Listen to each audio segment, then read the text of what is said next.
दिनेश तथा जम्मू कश्मीर के जो सब इंस्पेक्टर वहां शौर्य वीर गति को नमन जो प्राप्त हुए हैं उनको उन्होंने नमन किया है, अपनी भावभीनी श्रद्धांजलि दी है। राष्ट्र की रक्षा के लिए अपने प्राण निछावर करने वाले शहीदों को सर्वोच्च बलिदान सदैव याद रखेगा राष्ट्र, ये मुख्यमंत्री जी ने कहा है। मुख्यमंत्री जी ने ये अभी जो है संज्ञान लिया है कि शहीद आशुतोष शर्मा साहब जो थे वो खुद मूलतः उत्तर प्रदेश के बुलंदशहर के रहने वाले थे। और मैं ये बताना चाहूंगा कि पहली बार किसी वीर सेना के अफसर को 50 लाख रुपया माननीय मुख्यमंत्री जी ने उनके पत्नी को और उनकी माताजी को 50 लाख रुपया कुल देने का जो है आदेश दिया है। शहीद कर्नल साहब जो हैं उनके परिवार में एक नौकरी भी देने के लिए उन्होंने निर्देशित किया है और कर्नल शर्मा की स्मृति में पैतृक गांव में गौरव द्वार के निर्माण की भी जो है उन्होंने घोषणा की है। मैं आपको ये बता दूं कि आज ये जो हंदवाड़ा में आतंकवादियों के बीच मुठभेड़ हुई थी, इसमें तुरंत मुख्यमंत्री जी ने इसका संज्ञान लेते हुए ये अपनी श्रद्धांजलि दी है और साथ साथ प्रदेश की ओर से जो ये घोषणा की है उस पर अमल करने के लिए हम लोगों को तत्काल निर्देश दिया है। 50 लाख रुपया है, 40 लाख रुपया पत्नी को, 10 लाख रुपया उनकी माताजी को। ये शहीद जो हैं ये ग्राम परवाना तहसील सयाना के मूलतः रहने वाले हैं। इनकी पत्नी अभी जयपुर में है और चूंकि लॉकडाउन है तो अभी इनका अंत्येष्टि इनकी जयपुर में ही होगी। इनकी एक बेटिया भी है, बेटी भी है, लेकिन ये परिवार मूलतः बुलंदशहर का रहने वाला है। मुख्यमंत्री जी ने स्वयं इसको संज्ञान में लेकर जो पहले 25 लाख थी, पहली बार जो है उन्होंने आदेश दिया कि 50 लाख रुपया दिया जाएगा और आगे सैन्य परिवारों में 50 लाख रुपए की धनराशि देने की उन्होंने घोषणा की है। मैं आज बहुत ही महत्वपूर्ण बैठक मुख्यमंत्री जी ने लॉकडाउन 3 के संचालन के संबंध में, उद्योग धंधों की कार्य योजना के संदर्भ में, औद्योगिक गतिविधियों के संदर्भ में उसके बारे में एडवाइजरी जारी करने के लिए निर्देश दिए हैं।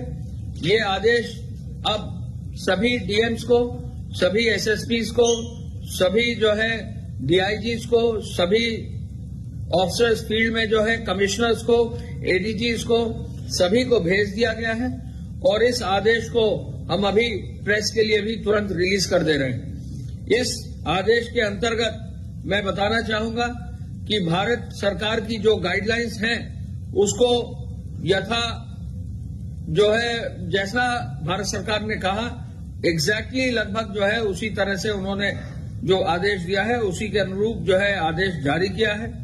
इस गाइडलाइंस को 4 मई से 2 सप्ताह से यानी कल सुबह प्रातः से ये 2 सप्ताह के लिए जो है जारी किया गया है और साथ साथ इसमें रेड जोन, ग्रीन जोन और ऑरेंज जोन जो निर्धारित भारत सरकार के स्वास्थ्य मंत्रालय द्वारा किए गए हैं उसको परिभाषा को स्वीकार करते हुए उसके अनुरूप ही कार्रवाई की गई।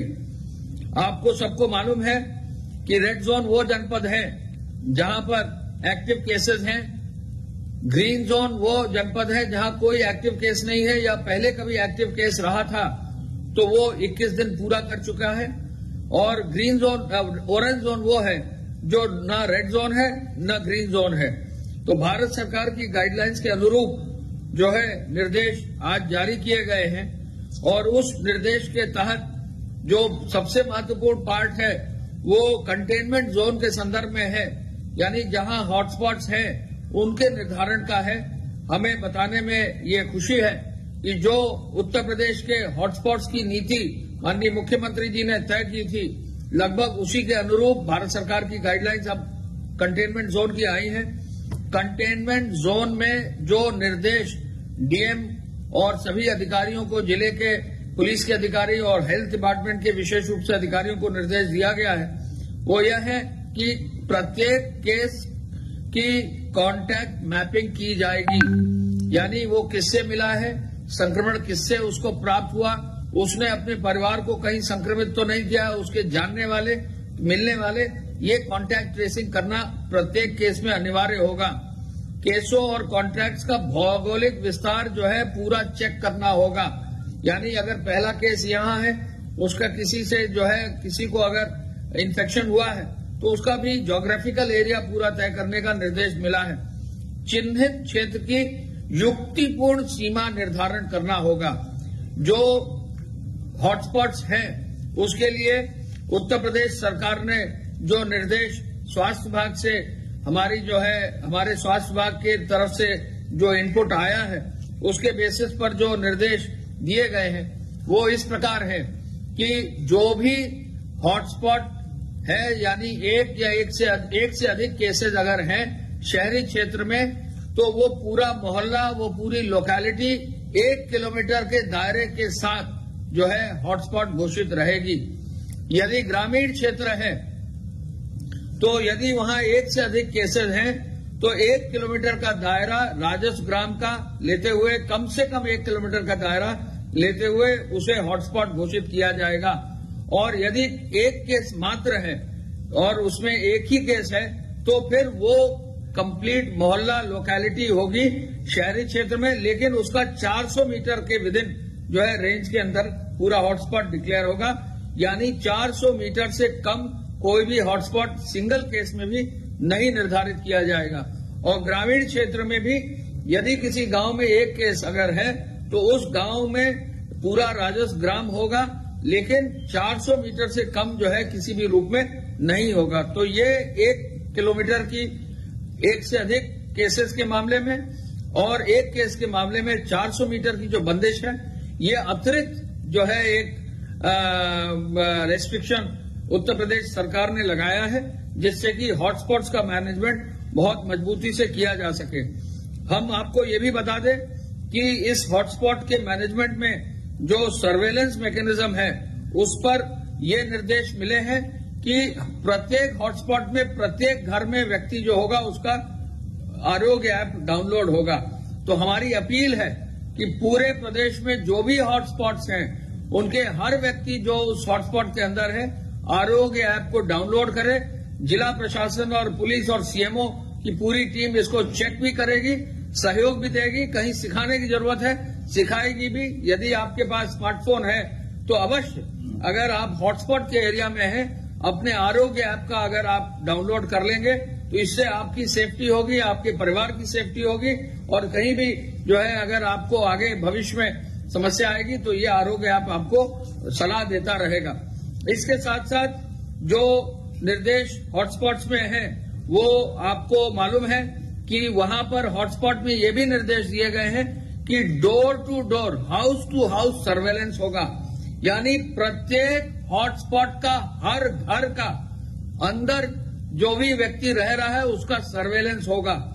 प्रत्येक घर में जो अंदर रह रहा है, यदि किसी को एक्यूट रेस्पिरेटरी इन्फेक्शन है, सिवियर एक्यूट रेस्पिरेटरी इन्फेक्शन सारी अगर है, या इन्फ्लुएंजा लाइक इलनेस है, यानी फ्लू है, यानी कोई किसी को जो है फ्लू है, बुखार है, तो ऐसे कोई भी लक्षण जो हैं यदि हैं तो मेडिकल टीम वहां हॉटस्पॉट के अंदर टेस्ट करेगी और इनको टेस्ट करने के बाद तुरंत इनका जो है चिकित्सीय की सुविधा दी जाएगी और इनका तुरंत टेस्ट भी आगे कोविड का टेस्ट और जो बाकी मेडिकल प्रोसीजर है उसको लागू किया जाएगा। लोगों को काउंसलिंग भी की जाएगी, जागरूकता भी दी जाएगी और ये भी देखा जाएगा कि एक एक केस का क्लिनिकल मैनेजमेंट मॉनिटर करने का भी निर्देश जैसा भारत सरकार ने कहा है वैसे ही प्रदेश सरकार भी अपने स्तर पर कर रही थी और आगे भी करती रहेगी। हॉटस्पॉट के क्षेत्र में कहीं कोई कमी नहीं रहेगी, वहां पर हर व्यवस्था रहेगी और वहां अगर चिकित्सकीय आपातकालीन कोई स्थिति है तो वो भी व्यवस्था की जाएगी। यदि आवश्यक वस्तुएं और सेवाएं दी जानी है उनकी भी आपूर्ति की जाएगी। जिन चीजों को प्रतिबंध लगाया गया है वो कृपया नोट करना है। विमान सेवाओं को लॉकडाउन 3 के अंतर्गत घरेलू और अंतर्राष्ट्रीय दोनों विमान सेवाओं को प्रतिबंधित किया गया है।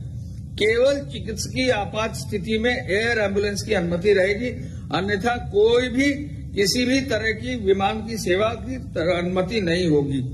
यात्री रेल के आवागमन पर प्रतिबंध रहेगा, लेकिन जहां गृह मंत्रालय भारत सरकार द्वारा अनुमति दी जा रही है, आपको मालूम है कि अब हमारे यहाँ हमारे जनपद में एक पहली ट्रेन लखनऊ में आई सुबह 6 बजे, दूसरी ट्रेन जो है हमारी कानपुर में आई वो सुबह 9 बजे, तीसरी ट्रेन अभी हमारी दोपहर में आ गई है आगरा में, चौथी ट्रेन हमारी अभी गोरखपुर में कल आज रात को यानी अर्ली मॉर्निंग जो है 2 ट्रेन से एक साथ गोरखपुर में आएंगी।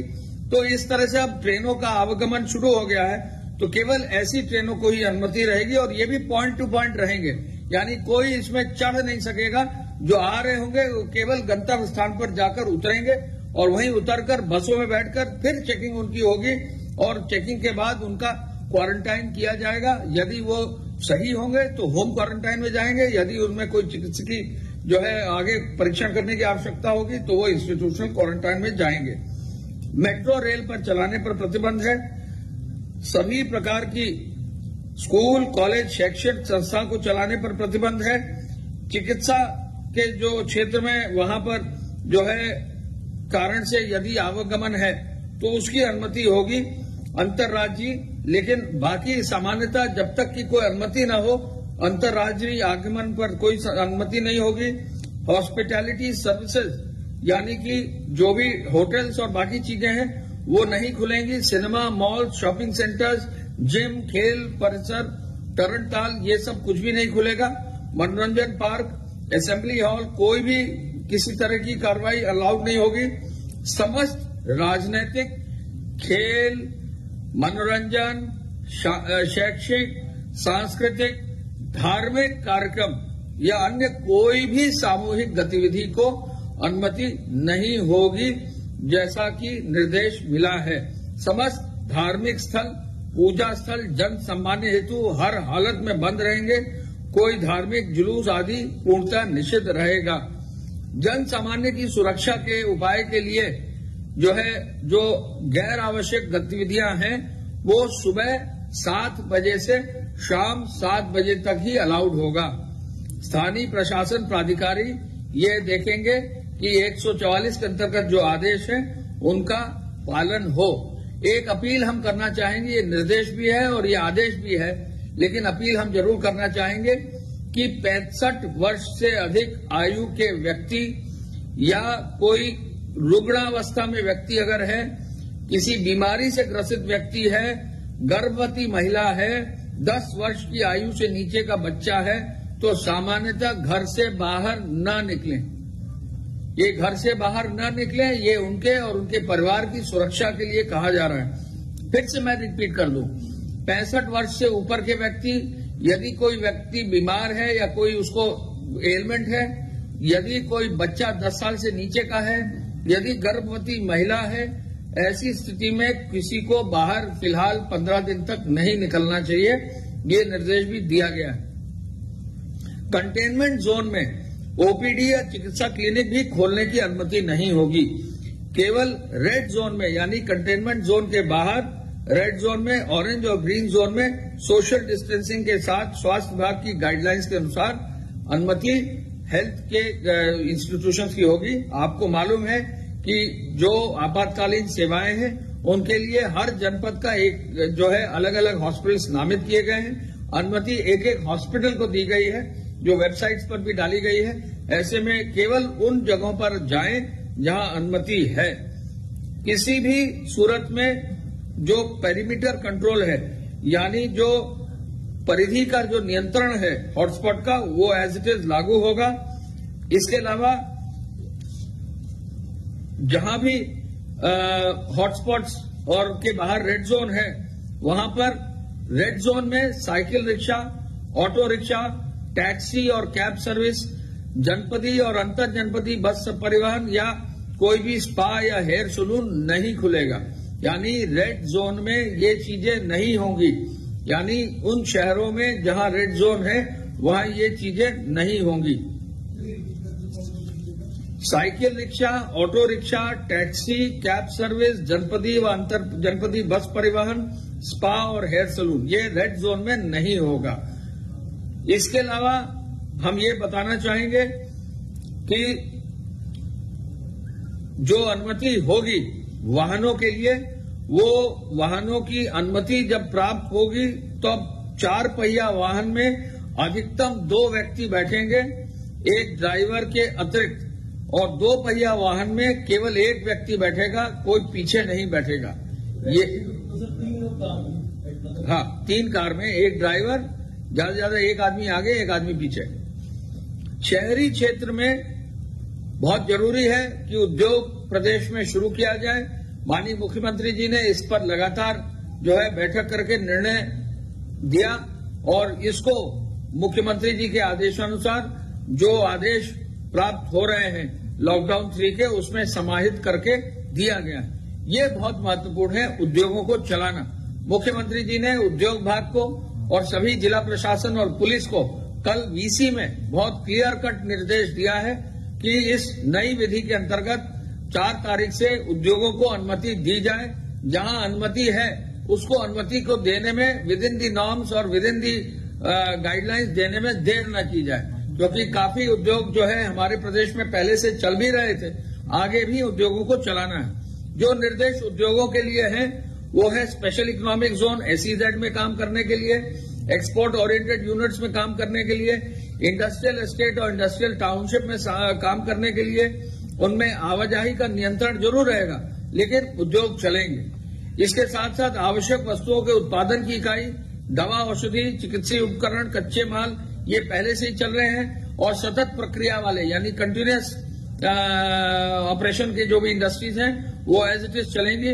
इसके साथ साथ सप्लाई चेन वाली इंडस्ट्रीज, IT हार्डवेयर का उत्पादन, जूट उद्योग का उत्पादन और पैकेजिंग मटेरियल का जो है उत्पादन की जो भी इकाइयां हैं सोशल डिस्टेंसिंग के साथ, और यदि उनके लेबर या उनके वर्कर्स आते हैं तो उनको निर्धारित व्यवस्था के अनुरूप जो है कार्रवाई की जाएगी। उद्योग विभाग की कार्रवाई करने के लिए जो उनका special standard operating procedure SOP होगा वो मैं थोड़ा सा बताना चाहूंगा, क्योंकि उद्योग विभाग के लिए बहुत जरूरी है, औद्योगिक इकाइयों के लिए जरूरी है, औद्योगिक संस्थानों को चलाने के लिए बहुत जरूरी है कि कोई भी कारण ऐसा न रहे कि उनका भवन कार्यालय संक्रमित हो, कैफेटेरिया कार्यालय आदि संक्रमित हो, जो सभा कक्ष या हॉल या बरामदा या बंकर या पोटा केबिन भवन आदि संक्रमित न हो, उपकरण और लिफ्ट संक्रमित न हो, बाथरूम टॉयलेट्स विशेष रूप से संक्रमित न हो, दीवारें उनकी सतह संक्रमित न हो। तो इसके लिए ये निर्देश दिया है कि रेड और ऑरेंज जोन में 50 से अधिक श्रमिक वाले जो प्रतिष्ठान होंगे उनको जो है सार्वजनिक परिवहन प्रणाली या किसी प्रकार की निर्भरता के बिना विशेष परिवहन की व्यवस्था दी जाएगी। इन वाहनों को 50% की यात्री क्षमता से चलाया जाएगा।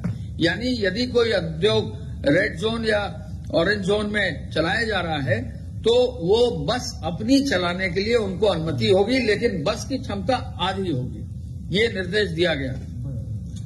परिसर में प्रवेश करने वाले सभी वाहन, मशीनरी और जो भी इक्विपमेंट आएगा उसका कीटनाशक स्प्रे करेंगे वो, यानी जो भी डिसइंफेक्टेशन होता है वो करेंगे। कार्यस्थल में प्रवेश करने और बाहर निकलते टाइम थर्मल स्कैनिंग होगी। आपने सबने देखा है थर्मल स्कैनर सब जगह है, बहुत आसान है, करना चाहिए। जो भी कर्मी और श्रमिक होंगे उनका बीमा होगा, और साथ साथ हाथ धोने और सैनिटाइजर की विशेष व्यवस्था होनी चाहिए। उद्योग अब चल रहे हैं। हमारी अपील है सभी उद्यमियों से, जो भी वहां पर मैनेजर्स हैं, जो भी वहां मालिक हैं, जो भी छोटे बड़े उद्योग चला रहे हैं, वहां पर हर हालत में हाथ धोने और सैनिटाइजर रखने की व्यवस्था करें। ये सबके हित में है, उद्योग के हित में है ही है, कर्मचारी के हित में है, स्टाफ के हित में है और पूरी उस व्यवस्था के हित में है। 2 जो शिफ्ट है उसके बीच में 1 घंटे का अगर अंतर है तो ये निर्देश दिया गया है। और साथ साथ यदि भोजन करते हैं कैंटीन में तो दूर दूर बैठकर भोजन करें, ये भी जो है SOP का भाग है।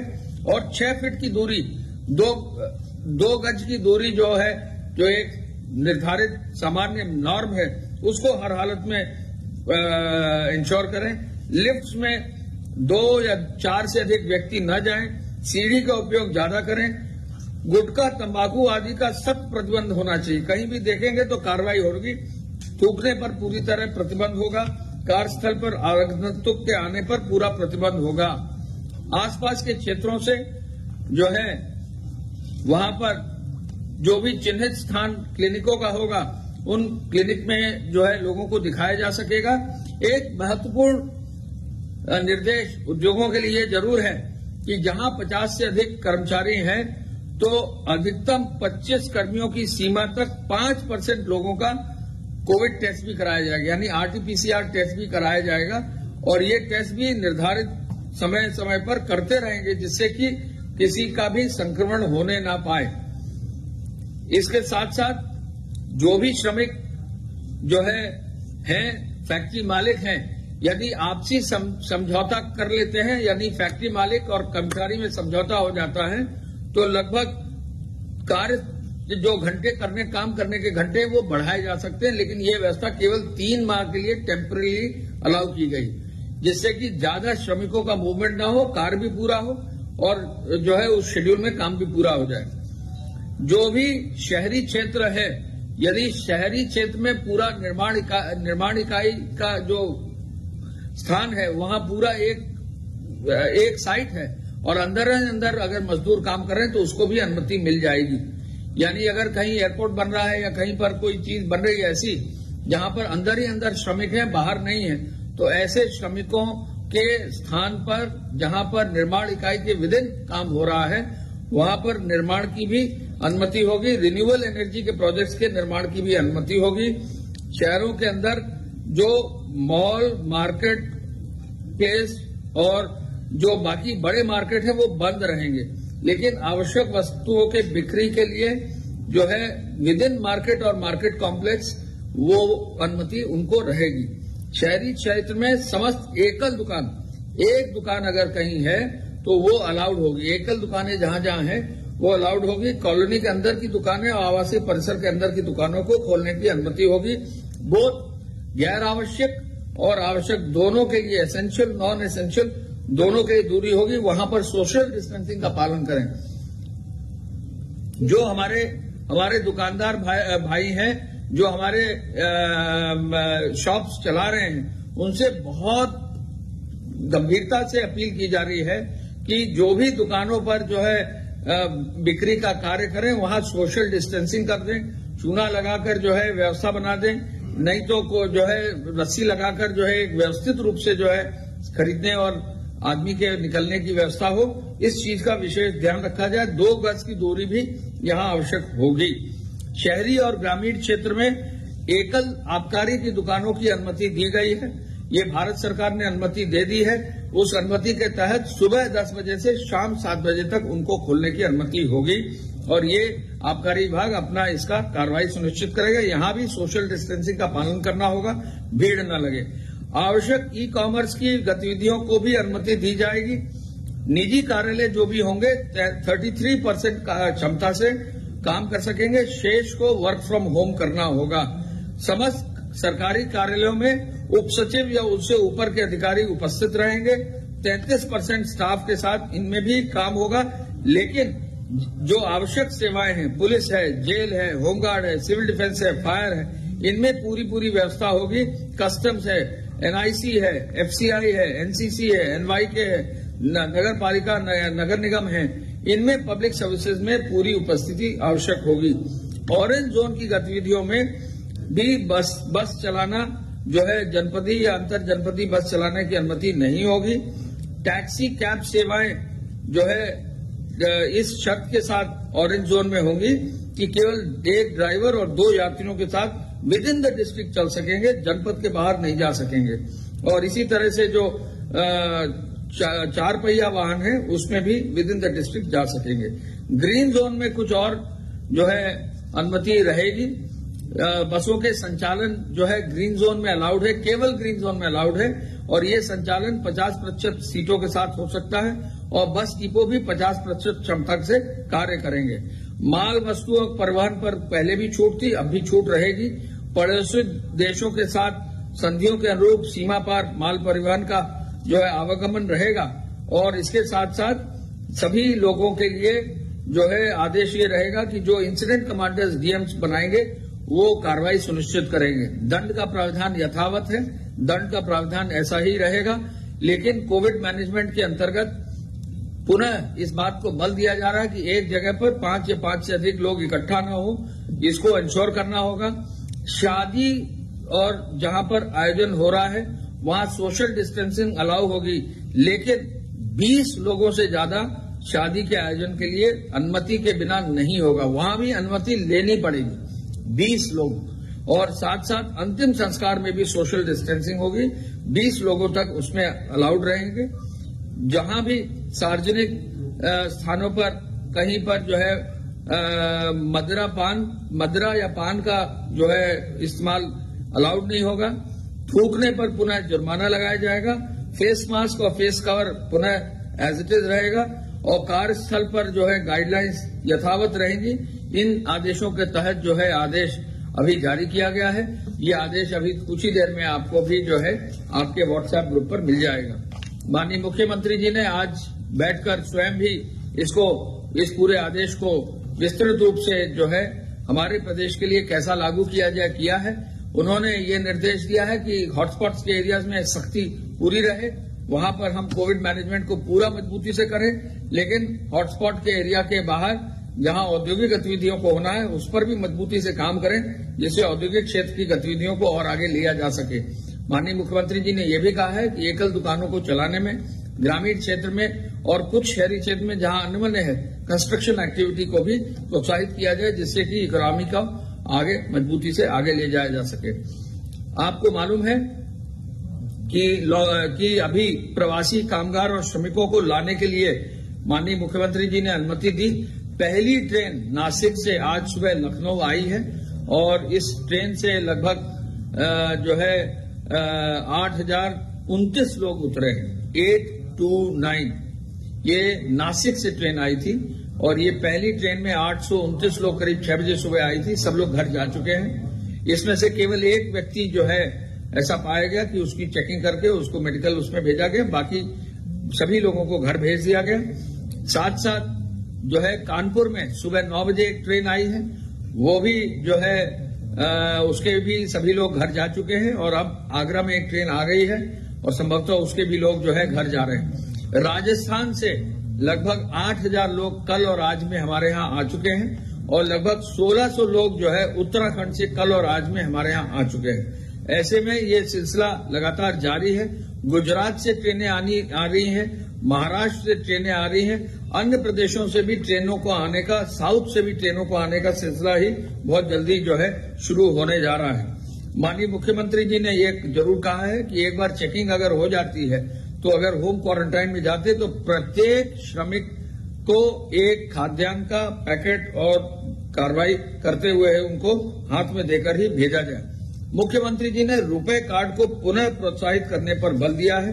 बैंकों में भीड़ न लगे, बैंकिंग करस्पॉन्डेंट और पोस्टमैन के माध्यम से आगे काम हो, इस पर विशेष बल दिया है।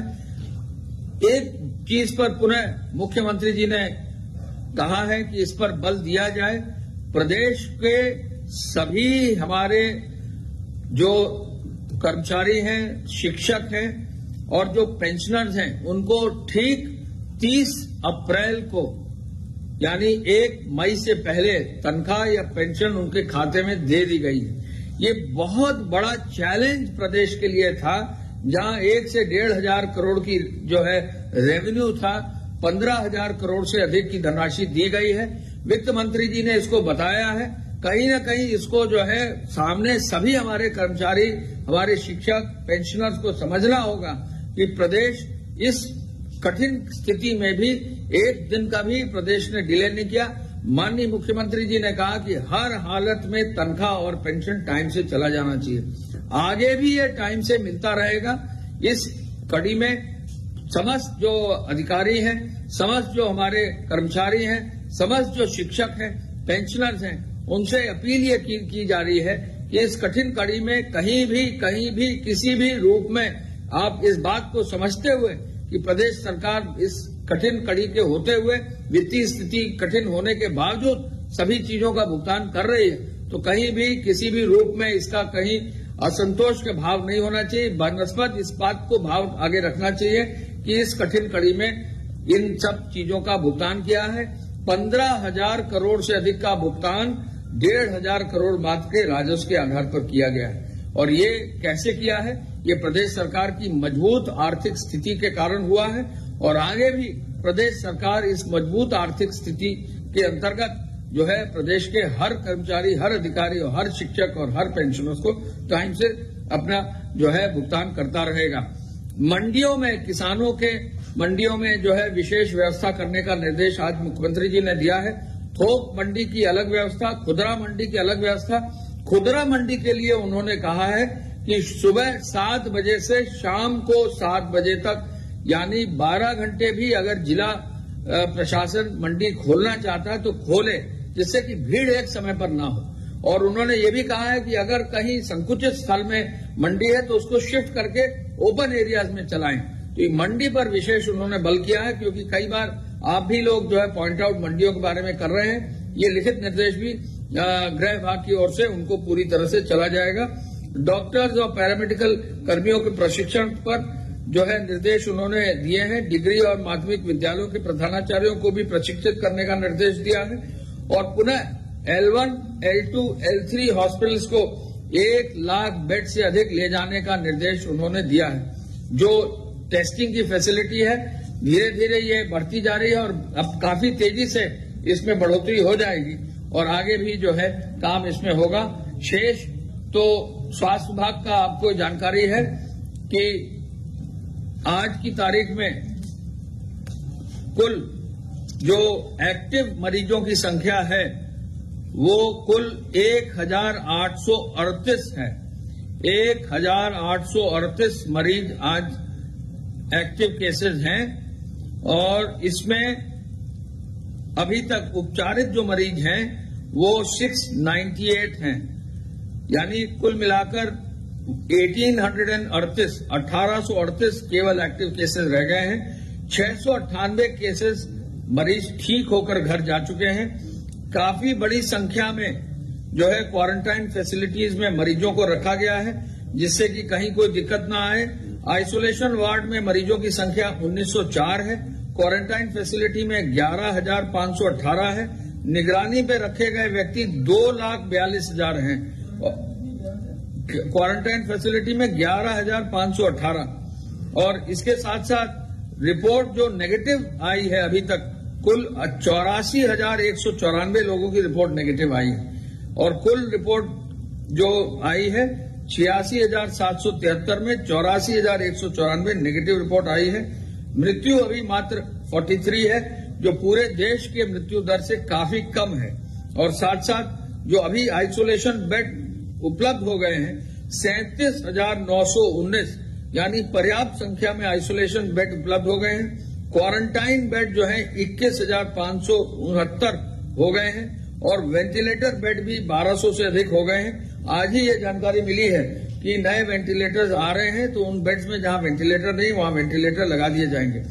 अब लेवल 1 के चिकित्सालय 155 हो गए, 155, लेवल 2 के 69 और लेवल 3 के अब 19 चिकित्सालय हो गए हैं। काफी संख्या में जो है लेवल 1, लेवल 2 और लेवल 3 के जो है चिकित्सालय हो गए हैं और ऐसे में काफी हद तक जो है इम्प्रूवमेंट अब चिकित्सकीय व्यवस्था में हुआ है। कुछ जनपदों में जहां केसेस आए हैं वहां विशेष रूप से कॉन्टैक्ट ट्रेसिंग करके ऐसे कॉन्टैक्ट्स को ट्रेस करके उनको जो है चिकित्सकीय सुविधा दी जा रही है, चेकिंग की जा रही है, जिससे कि आगे कोई भी अव्यवस्था न हो। Thank you.